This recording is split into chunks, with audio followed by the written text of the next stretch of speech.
Education in medieval India. ഇന്ത്യയിലെ മധ്യകാല വിദ്യാഭ്യാസം കാര്യമായ മാറ്റങ്ങൾക്കും വികാസങ്ങൾക്കും വിധേയമായി. ആദ്യകാല മധ്യകാലഘട്ടം 6-ാം നൂറ്റാണ്ട് തൊട്ട് 12-ാം നൂറ്റാണ്ട് വരെ ഗുരുകുല സമ്പ്രദായമായിരുന്നു. പ്രധാനമായും ഹിന്ദുവും ബുദ്ധമതക്കാരും ഗുരുകുലങ്ങളിൽ വിദ്യാഭ്യാസം നൽകി. അന്ന് വിഷയങ്ങൾ എന്ന് പറയുന്നത് തത്വചിന്ത, ഗണിതശാസ്ത്രം, ജ്യോതിശാസ്ത്രം അങ്ങനെയുള്ള വിഷയങ്ങളായിരുന്നു പഠിപ്പിച്ചിരുന്നത്. ഇസ്ലാമിക് സ്വാധീനം 12 തൊട്ട് 16-ാം നൂറ്റാണ്ടുകളിലായിട്ട് സ്വാധീനം ചെലുത്തി. മദ്രസകൾ, ഇസ്ലാമിക ഭരണാധികാരികൾ അവതരിപ്പിച്ച മദ്രസകൾ അറബി ഭാഷ, ഇസ്ലാമിക ദൈവശാസ്ത്രം, നിയമം എന്നിവയിൽ വിദ്യാഭ്യാസം വാഗ്ദാനം ചെയ്തു. സർവകലാശാലകൾ അൽ ഖറാവീൻ, മൊറോക്കോ, അൽ അസ്ഹർ, ഈജിപ്ത് തുടങ്ങിയ പ്രമുഖ കേന്ദ്രങ്ങൾ ഇന്ത്യയുടെ വിദ്യാഭ്യാസ ഭൂപ്രകൃതിയെ സ്വാധീനിച്ചു. മുഗൾ കാലഘട്ടം 16 തൊട്ട് 18-ാം നൂറ്റാണ്ട് പേർഷ്യൻ ഭാഷയുടെ സംയോജനം, വെല്ലുവിളികളും മാറ്റങ്ങളും, കൊളോണിയലിസത്തിൻ്റെയും ബ്രിട്ടീഷ് ഭരണത്തിൻ്റെയും ആഘാതം പരമ്പരാഗത വിദ്യാഭ്യാസ സമ്പ്രദായങ്ങളുടെ തകർച്ചയിലേക്ക് നയിച്ചു. പാശ്ചാത്യ വിദ്യാഭ്യാസം, ബ്രിട്ടീഷുകാർ ആധുനിക വിദ്യാഭ്യാസം ഇംഗ്ലീഷിൽ അവതരിപ്പിച്ചു. അത് ക്രമേണ തദ്ദേശീയ സമ്പ്രദായങ്ങളെ മാറ്റി സ്ഥാപിച്ചു. Education in medieval India was imparted in different types of educational institutions based on needs and potential of each pupil. Famous travelers like Tavernier and Bernier gave a vivid description of the organization of education in medieval period. The types of institutions in that period included maktabs, madrasas, khankagal, dargagal, karkhanas. Primary education was given in maktabs and was run by private individuals imparting rudimentary education in the 3 hours and the prayers based on the Quran. മധ്യകാലഘട്ടത്തിലെ പ്രാഥമിക വിദ്യാലയങ്ങളായിരുന്നു മക്തബുകൾ.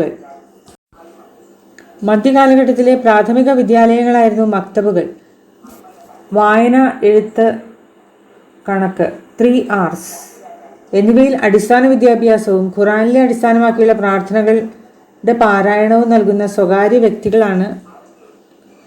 വ്യക്തികളാണ് ഈ പ്രാഥമിക വിദ്യാലയങ്ങൾ നടത്തിയിരുന്നത്. മറുവശത്ത് മദ്രസകൾ ഉന്നത വിദ്യാഭ്യാസം നൽകുന്ന സ്ഥാപനങ്ങളായിരുന്നു.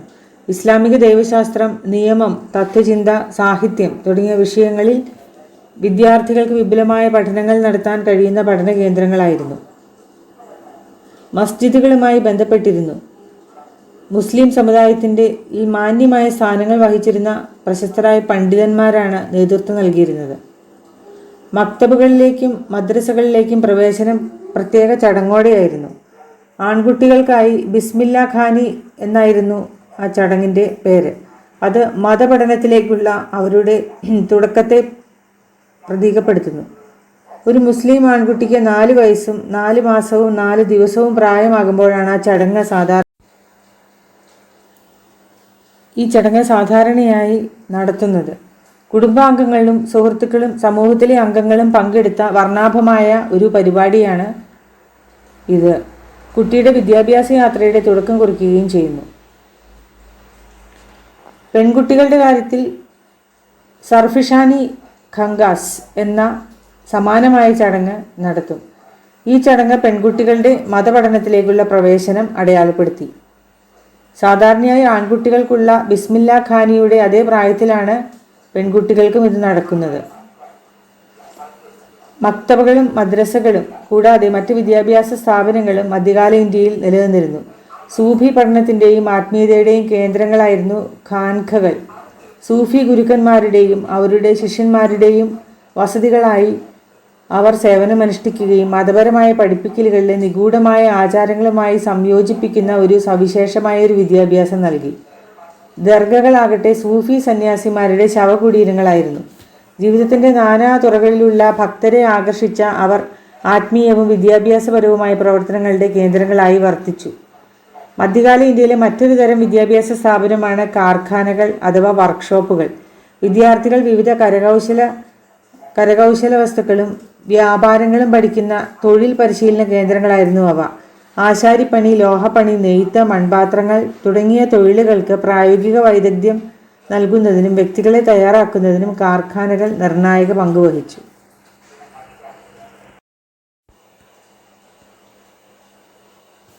Higher education was imparted in madrasas.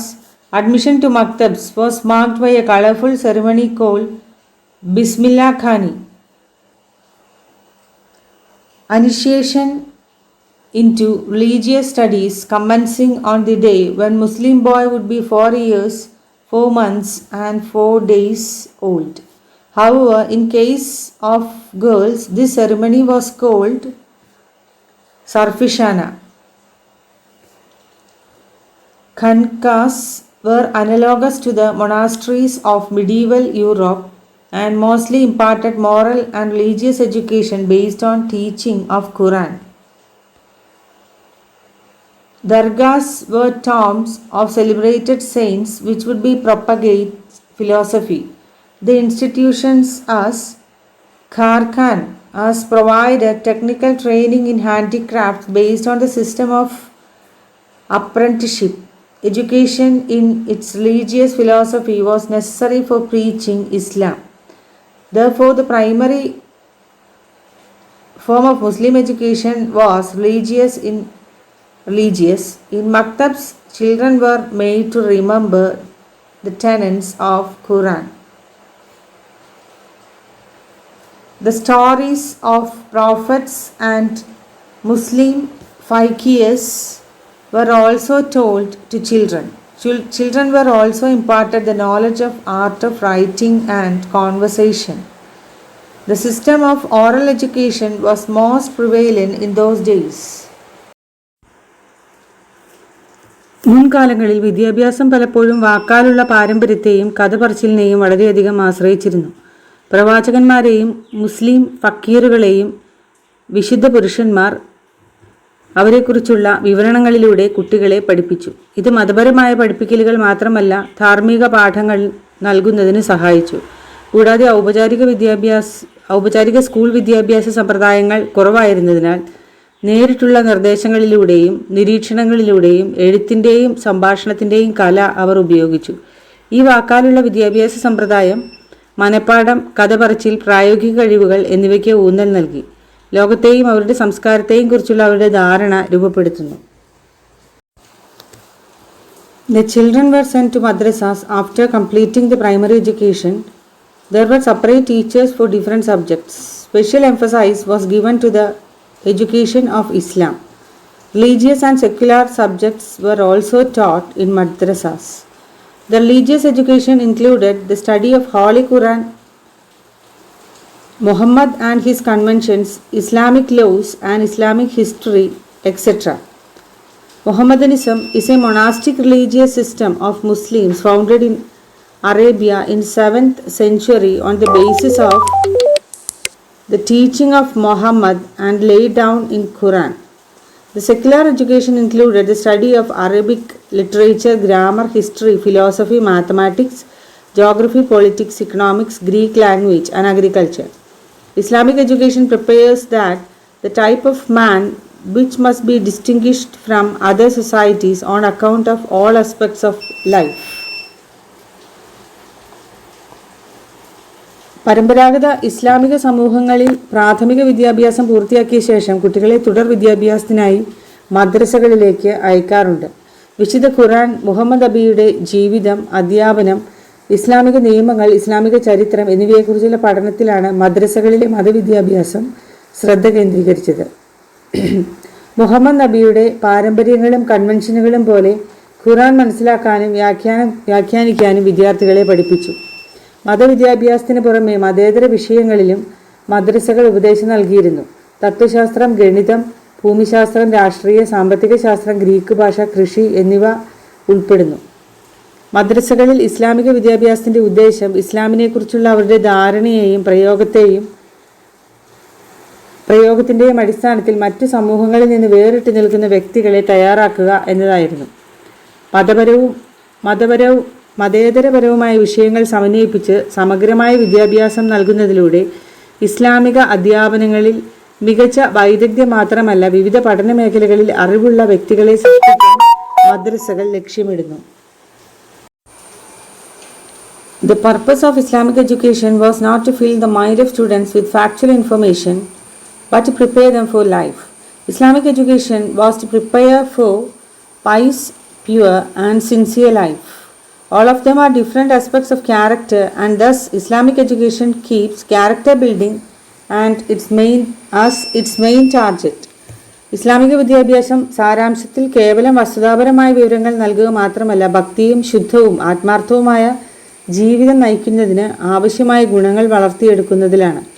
സത്യസന്ധത, അനുകമ്പ, വിനയം, സമഗ്രത തുടങ്ങിയ സദ്ഗുണങ്ങൾ വളർത്തിയെടുക്കാൻ ലക്ഷ്യമിട്ട് സ്വഭാവ നിർമ്മാണത്തെ അതിൻ്റെ പ്രാഥമിക ലക്ഷ്യമായി ഊന്നിപ്പറയുന്നു. Aims of Islamic education: perfect all dimensions of human beings. മനുഷ്യരുടെ എല്ലാ മാനങ്ങളും പൂർണ്ണമാക്കുക. ഇസ്ലാമിക വിദ്യാഭ്യാസം വ്യക്തികളെ അവരുടെ ബൗദ്ധികവും ആത്മീയവും ധാർമ്മികവും വൈകാരികവും ശാരീരികവുമായ തലങ്ങളിൽ ശ്രദ്ധ കേന്ദ്രീകരിച്ച് സമഗ്രമായ രീതിയിൽ പരിപോഷിപ്പിക്കാൻ ലക്ഷ്യമിടുന്നു. ബീങ് മുസ്ലിം ആവുക.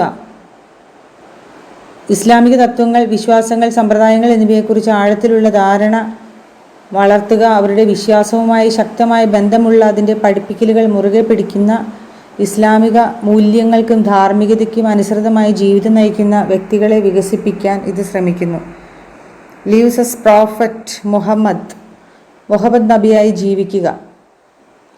വ്യക്തിപരമായ പെരുമാറ്റത്തിലും മറ്റുള്ളവരുമായി ഇടപഴകലിലും പ്രവാചകന്റെ ശ്രേഷ്ഠമായ ഗുണങ്ങളും സദ്ഗുണങ്ങളും പെരുമാറ്റവും അവരുടെ ദൈനംദിന ജീവിതത്തിൽ ഉൾക്കൊള്ളാനുള്ള വ്യക്തികളെ നയിക്കാൻ ഇത് ലക്ഷ്യമിടുന്നു. പേഴ്സണാലിറ്റി ആൻഡ് ക്യാരക്ടർ ഡെവലപ്മെൻറ്റ്: സത്യസന്ധത, അനുകമ്പ, വിനയം, ക്ഷമ, സഹിഷ്ണുത തുടങ്ങിയ സദ്ഗുണങ്ങൾ നട്ടുവളർത്താൻ ഇത് ലക്ഷ്യമിടുന്നു. ധാർമ്മികമായി സാമൂഹിക ഉത്തരവാദിത്തമുള്ള അവരുടെ കമ്മ്യൂണിറ്റികൾക്ക് ക്രിയാത്മകമായി സംഭാവന ചെയ്യുന്ന വ്യക്തികളെ രൂപപ്പെടുത്തുക എന്നതാണ് ലക്ഷ്യം. അണ്ടർസ്റ്റാൻഡിംഗ് ഖുർആൻ പഠിപ്പിക്കലുകൾ, തത്വങ്ങൾ, മൂല്യങ്ങൾ എന്നിവയെക്കുറിച്ച് ആഴത്തിലുള്ള ധാരണയുള്ള വ്യക്തികളെ വികസിപ്പിക്കുകയാണ് ഇതിൻ്റെ ലക്ഷ്യം. Method of teaching: imitation method, practice and memorization method, speech, explanation and literature method, logic, self-study method, demonstration and experimentation method, practice method. Teachers are called ustad. Practice, memorisation: ഈ രീതിയിൽ വിദ്യാർത്ഥികൾ അവരുടെ അധ്യാപകരുടെ പ്രവർത്തനങ്ങളും പെരുമാറ്റങ്ങളും നിരീക്ഷിക്കുകയും അനുകരിക്കുകയും ചെയ്തു. വിദ്യാർത്ഥികൾക്ക് ആശയങ്ങൾ വിശദീകരിക്കുന്നതിന് അധ്യാപകർ പ്രഭാഷണങ്ങൾ നടത്തി. കൂടുതൽ വിവരങ്ങളും ഉദാഹരണങ്ങളും നൽകാൻ അവർ പുസ്തകങ്ങളും കയ്യെഴുത്ത് പ്രതികളും പോലുള്ള സാഹിത്യങ്ങളും ഉപയോഗിക്കും. യുക്തിപരമായ ന്യായവാദത്തിനും വിമർശനാത്മകപരമായ ചിന്തയിലും ഏർപ്പെടാൻ വിദ്യാർത്ഥികളെ പ്രോത്സാഹിപ്പിക്കും. നേരിട്ടുള്ള അനുഭവത്തിലൂടെ പഠിക്കാൻ ഒരു എക്സ്പെരിമെൻ്റൽ മെത്തേഡും അനുവദിച്ചിരുന്നു. വിദ്യാർത്ഥികൾക്ക് പഠിച്ച കാര്യങ്ങൾ പരിശീലിക്കാനും പ്രയോഗിക്കാനും പതിവായി അവസരങ്ങൾ കൊടുത്തിരുന്നു. മുസ്ലിം വിദ്യാഭ്യാസ കാലഘട്ടത്തിൽ അധ്യാപകരെ ഉസ്താദ് എന്നാണ് വിളിച്ചിരുന്നത്. Medium of education: Arabic and Persian. Monitorial system: ഈ കാലഘട്ടത്തിൽ പ്രാഥമികമായി അറബിയും പേർഷ്യയുമായിരുന്നു മാധ്യമമായി ഉപയോഗിച്ചിരുന്നത്. സാഹിത്യം, ശാസ്ത്രം തുടങ്ങിയ വിവിധ വിഷയങ്ങൾ പഠിക്കുന്നതിനും ഈ ഭാഷ ഉപയോഗിച്ചു. ഈ കാലയളവിൽ കഴിവുള്ള വിദ്യാർത്ഥികൾക്ക് അവരുടെ ജൂനിയർമാരെ പഠിപ്പിക്കാനുള്ള ചുമതല നൽകി. ഈ സമീപനം അധ്യാപകരുടെ ലഭ്യതക്കുറവ് കൈകാര്യം ചെയ്യാൻ സഹായിക്കുകയും ബുദ്ധിമാനായ വിദ്യാർത്ഥികൾക്ക് പരിശീലനം നേടാനുള്ള അവസരം നൽകുകയും ചെയ്തു. Benefits of monitorial system: capable students teach the juniors. Teachers' unavailability also managed along with intelligent students got the training during that period and later he became a ustad. Teaching institution: Maktab Primary Education Center, age 4 year 4 month 4 days. Bismillah Khan ceremony where new clothes are given to the students and then ustad present the student in front of head teacher. Here the head of madrasa read the ayat of Quran Sharif and the students have to repeat after him. If the student failed to repeat ayat, then simply he told Bismillah, and then students are going to be accepted by the student. മുസ്ലിം കാലഘട്ടത്തിൽ ഇസ്ലാം വിദ്യാഭ്യാസം പ്രാഥമികമായും മതപഠനത്തിലും ഖുറാനിലെ അധ്യാപനങ്ങളിലും ശ്രദ്ധ കേന്ദ്രീകരിച്ചു. മക്തബ് ഒരു പ്രാഥമിക വിദ്യാഭ്യാസ കേന്ദ്രമായിരുന്നു. ചെറിയ കുട്ടികൾ സാധാരണയായി 4 വയസ്സ് മുതൽ അവരുടെ വിദ്യാഭ്യാസം ആരംഭിക്കും. ബിസ്മില്ലാ ഖാൻ ചടങ്ങ്. ഈ ചടങ്ങ് ഒരു വിദ്യാർത്ഥിയുടെ വിദ്യാഭ്യാസത്തിൽ സുപ്രധാന നാഴികക്കല്ലാണ്. വിദ്യാർത്ഥികൾക്ക് പുതുവസ്ത്രങ്ങൾ നൽകി പ്രധാന അധ്യാപകന്റെ മുമ്പിൽ അവതരിപ്പിച്ചു. പ്രധാന അധ്യാപകൻ ഖുറാനിലെ വാക്യം ചൊല്ലും. വിദ്യാർത്ഥികൾ അത് ആവർത്തിക്കും. ഒരു വിദ്യാർത്ഥി വാക്യം ആവർത്തിക്കുന്നതിൽ പരാജയപ്പെട്ടാൽ അവൻ ബിസ്മില്ല അള്ളാഹുവിൻ്റെ നാമത്തിൽ എന്ന് പറയുകയും വിദ്യാർത്ഥിയെ സ്ഥാപനത്തിലേക്ക് സ്വീകരിക്കുകയും ചെയ്യും. പ്രാഥമിക വിദ്യാഭ്യാസ കേന്ദ്രങ്ങൾ കങ്കയും ദർഗയും 2 പൊതു വിദ്യാഭ്യാസ കേന്ദ്രങ്ങളാണ്. ഈ കേന്ദ്രങ്ങൾ അടിസ്ഥാന ഇസ്ലാമിക തത്വങ്ങൾ, അറബി ഭാഷ, ഖുറാൻ എന്നിവ യുവ വിദ്യാർത്ഥികളെ പഠിപ്പിക്കുന്നതിൽ ശ്രദ്ധ കേന്ദ്രീകരിച്ചു. ഖുറാൻ പഠിപ്പിക്കുന്നതിൽ പ്രത്യേക ശ്രദ്ധ കേന്ദ്രീകരിച്ച മത പാഠശാലകളായിരുന്നു. വിദ്യാർത്ഥികൾ ഖുറാൻ വാക്യങ്ങൾ വായിക്കുകയും മനസ്സിലാക്കാനും പഠിക്കും. ഖുറാനിലെ അറിവ് സംരക്ഷിക്കുന്നതിനും പ്രചരിപ്പിക്കുന്നതിലും ഈ വിദ്യാലയങ്ങൾ നിർണായക പങ്ക് വഹിച്ചു. ഉന്നത വിദ്യാഭ്യാസം തേടുന്നവർക്ക് പേർഷ്യൻ സ്കൂളുകൾ, അറബിക് സ്കൂളുകൾ തുടങ്ങിയ സ്ഥാപനങ്ങൾ ഉണ്ടായിരുന്നു. പേർഷ്യൻ സ്കൂളുകൾ പേർഷ്യൻ ഭാഷയിൽ വിദ്യാഭ്യാസം നൽകി. അത് അക്കാലത്ത് സാഹിത്യത്തിനും ആശയവിനിമയത്തിനും വ്യാപകമായി ഉപയോഗിച്ചു. മറുവശത്ത് മുസ്ലിം കാലഘട്ടത്തിൽ ഇസ്ലാമിക വിദ്യാഭ്യാസം പഠിക്കുന്നതിൽ ശ്രദ്ധ കേന്ദ്രീകരിച്ചിരുന്ന അറബിക് സ്കൂളുകൾ പ്രാഥമികമായി മതപഠനത്തിലും ഖുറാൻ പഠിപ്പിക്കലിലും ശ്രദ്ധ കേന്ദ്രീകരിച്ചിരുന്നു.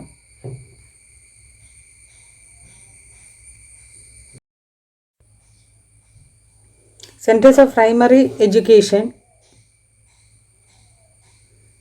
കങ്ക പ്രൈമറി എഡ്യൂക്കേഷൻ സെൻറ്റർ, ദർഗ primary education centre, Quran school, higher education centre, Persian school, Persian Quran school, Arabic school, higher education system. Madrasa are the center of higher education system. It is called as multi-teacher institution. They paid handsome salary. Madrasa means daras, that is lecture. These madrasas are established in big states or cities. Here Muslim emperors give their big contribution. The emperors made big building, big libraries, hostels, accommodation facilities for the teachers. ഉന്നത വിദ്യാഭ്യാസം നേടുന്നവർക്ക് Persian സ്കൂളുകൾ, Arabic സ്കൂളുകൾ തുടങ്ങിയ സ്ഥാപനങ്ങൾ ഉണ്ടായിരുന്നു. Persian സ്കൂളുകൾ Persian ഭാഷയിൽ വിദ്യാഭ്യാസം നൽകി. അത് അക്കാലത്ത് സാഹിത്യത്തിനും ആശയവിനിമയത്തിനും വ്യാപകമായി ഉപയോഗിച്ചു. മറുവശത്ത് മുസ്ലിം കാലഘട്ടത്തിൽ ഇസ്ലാമിക വിദ്യാഭ്യാസം പഠിപ്പിക്കുന്നതിൽ ശ്രദ്ധ കേന്ദ്രീകരിച്ചിരുന്ന അറബിക് സ്കൂളുകൾ പ്രാഥമികമായും മതപഠനത്തിനും ഖുറാൻ പഠനത്തിലും ശ്രദ്ധ കേന്ദ്രീകരിച്ചു.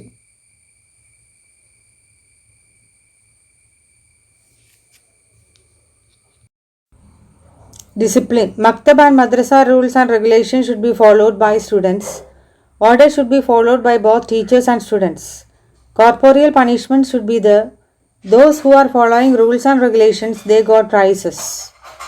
ഇസ്ലാമിക വിദ്യാഭ്യാസത്തിന്റെ അടിസ്ഥാന വശമാണ് അച്ചടക്കം. മക്തബിലെയും മദ്രസയിലെയും വിദ്യാർത്ഥികൾക്ക് കർശനമായ നിയമങ്ങളും നിയന്ത്രണങ്ങളും പാലിക്കുമെന്ന് പ്രതീക്ഷിക്കുന്നു. ഈ നിയമങ്ങൾ പെരുമാറ്റം, വസ്ത്രധാരണ രീതി, സമയനിഷ്ഠ, അധ്യാപകരോട് സഹപാഠികളോടുമുള്ള ബഹുമാനം എന്നിവ ഉൾക്കൊള്ളുന്നു. വിദ്യാർത്ഥികൾക്ക് അവരുടെ പഠനത്തിലും ആത്മീയ വളർച്ചയിലും ശ്രദ്ധ കേന്ദ്രീകരിക്കാൻ കഴിയുന്ന അച്ചടക്കവും ചിട്ടയുമുള്ള പഠന അന്തരീക്ഷം സൃഷ്ടിക്കുക എന്നതാണ് ലക്ഷ്യം. അച്ചടക്കം നിലനിർത്തുന്നതിന് അധ്യാപകരും വിദ്യാർത്ഥികളും ഒരു പെരുമാറ്റച്ചട്ടം പാലിച്ചിരുന്നു.